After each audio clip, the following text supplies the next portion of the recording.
Hello, this is Nick from Triple Labs, and the next thing we're going to do is look at making notes on the recipes that you've created. So this is really easy to do.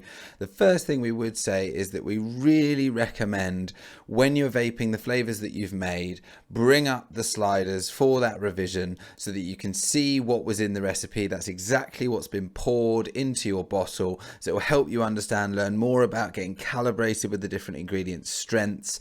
And then once you're there and looking at the recipe, you may as well use this note section to record your thoughts. So you can make as many notes as you want, and you'll make them against a specific revision. So if we had multiple revisions here, which we'll do in the next video, you will be able to look back through your notes and for different histories.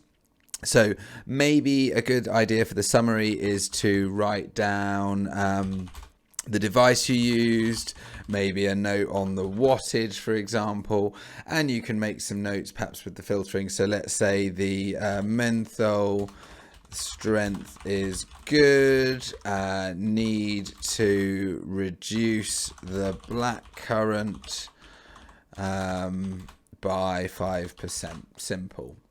Now, when you've created a note, you can edit them, you can delete them, and you can have multiple notes. So if we were to now also, in our example, we tried it on our MTL testing, let's say this is very good, spot on. So for example, perhaps your flavor is coming through really nicely on an MTL because you're getting slightly less flavor from the device, so that blackcurrant strength is good. But if you were going to use it on your Sabo, maybe it's coming through a little bit too strong, so you can just tweak the balance. So you've got multiple notes there.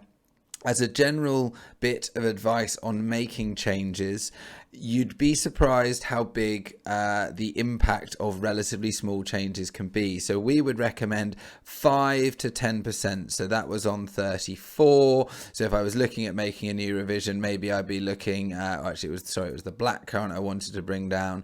You know, maybe we'd bring that down by 5%. So small changes are the best way to make steady progress towards what you want. Now, it's probably more relevant to the flavor. Perhaps in some of the modifiers, you can be a bit more aggressive. So, you know, you might put your juicy up by 10% or your menthol up by 15%. So it does depend a little bit, but small, steady steps towards that perfect flavor is the way to go.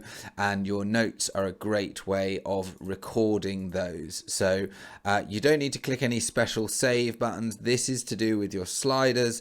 The notes are saved automatically. You can then edit them and save them that way as well.